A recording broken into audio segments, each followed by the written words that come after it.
이 점 좀 여쭤보겠습니다. 네. 지난 추석 연휴 상당히 두려움과 공포 속에서 많은 국민들이 지냈습니다. 네, 네.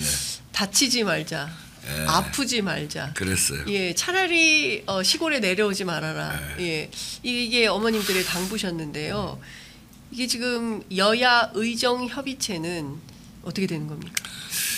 아, 그거 참 답답하네요. 제가 그 여야 의정 제가 개원식 하는 날, 그러니까 그게 9월 2일이죠. 네. 벌써 지금이 10월 달도 이제 한 달 전에 개원식 하는 날 여야 의정 피해자 단체까지 해서 사회적 대화를 하자, 그런 제안을 했었어요.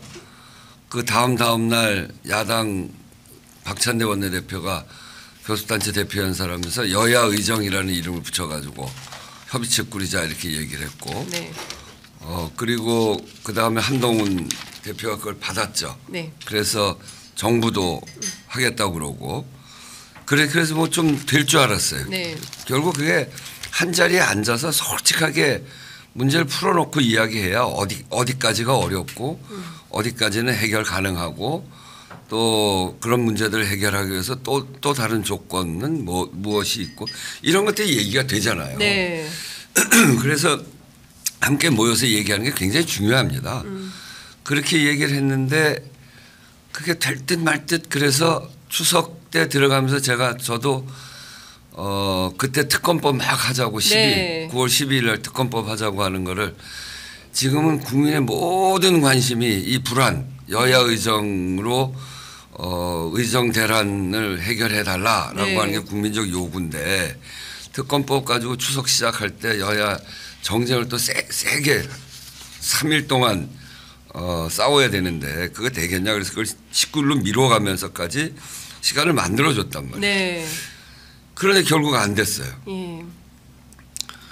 정부 이 출발은 어쨌든 의료진을 의료진을 늘리기 위해서 의료진을 2,000명을 더 늘리자. 네. 여기서부터 시작한 거 아닙니까? 맞습니다. 정부가 그 의료계하고 상의도 하지 않고 바로 이제 그렇게 됐는데, 그래서 갈등이 커지고, 그래서 출발 매듭을 정부가 만들었단 말이에요. 네. 그래서 제가 정부가 좀 더 유연하게 해라. 그렇게 얘기하면서 했는데 정부가 전혀 유연해지질 않더라고요. 그러면서 이제 이게 계속 풀려나가지 않고 또 그러면서 점차 의료계 안에서도 또 갈등도 생기고 거기도 또 풀 생각이 점점 없어지고 그렇게 해서 지금까지 왔죠. 네. 제가 최근에 한덕수 대표도 총리 한동훈 대표도 만났고 예. 한덕수 총리도 어제 만났어요. 왜 그러냐면 이 문제를 풀려면 정부 여당이 매듭을 풀어줘야 되거든요. 예. 정부가 시작을 했으니 예. 의료계가 정부에 대한 불신이 아주 큰 거거든요.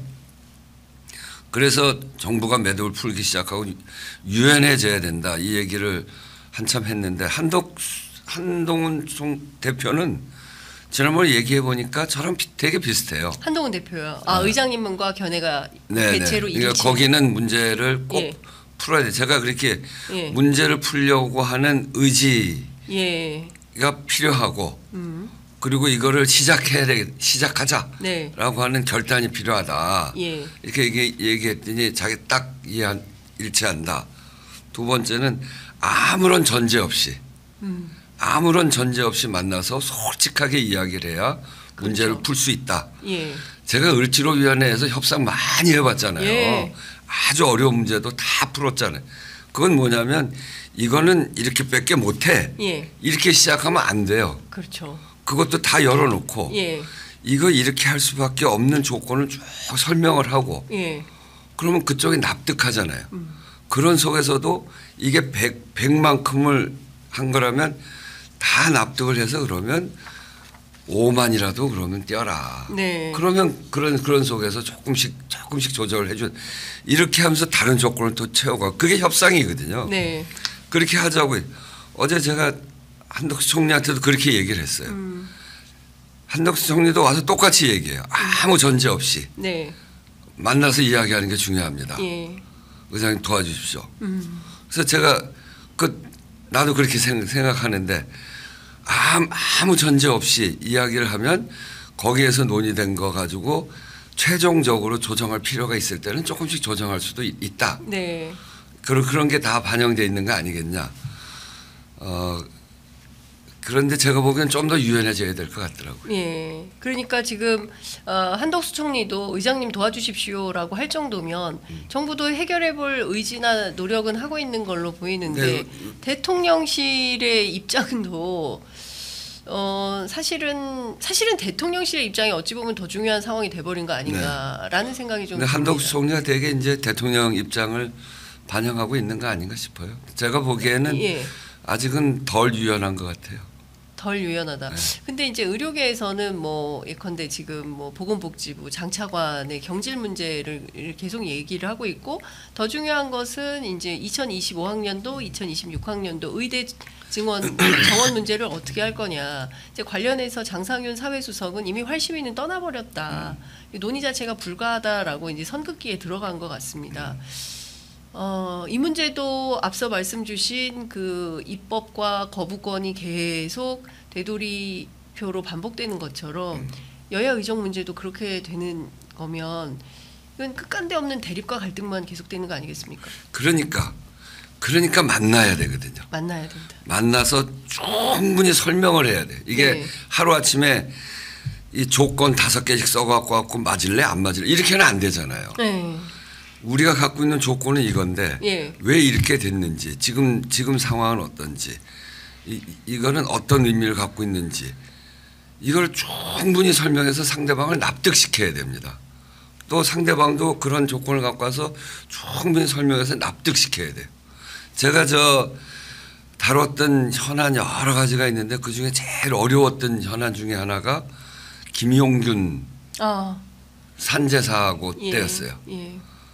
그 산재사만 굉장히 이해관계 복잡하게 얽혀 있었어요. 그 일을 푸는데 결국 정부가 다 그때 문재인 정부 때 다 대화하는데 해결이 안 돼요.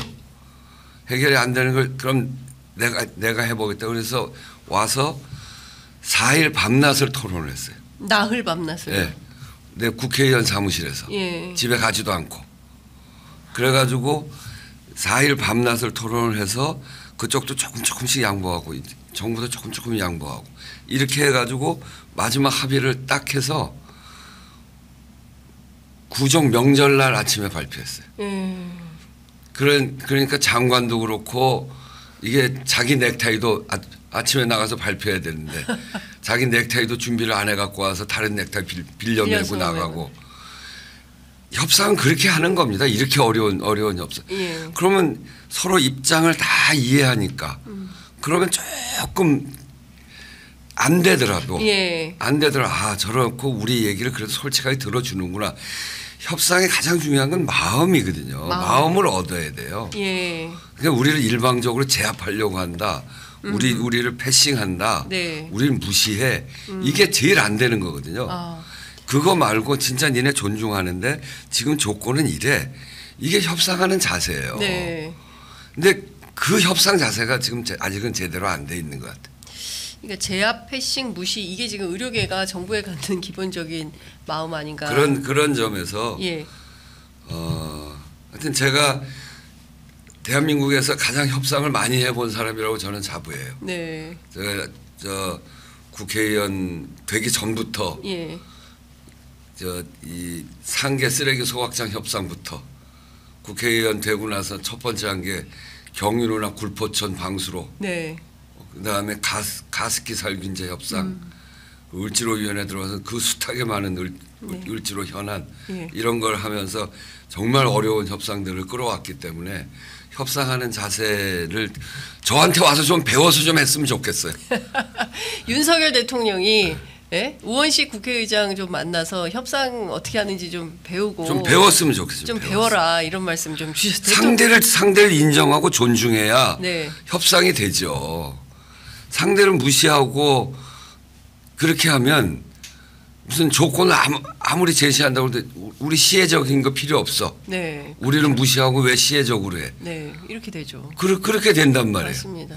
이미 감정이 상해 있어서 네. 그런 것 같습니다. 그러니까 제일 중요한 건 불신이거든요. 예. 이제 그런 점에서 여야 의정 문제도 솔직하고 그리고 지금 조건에 대해서 양해를 구하고 이러면서 협상을 하는 겁니다.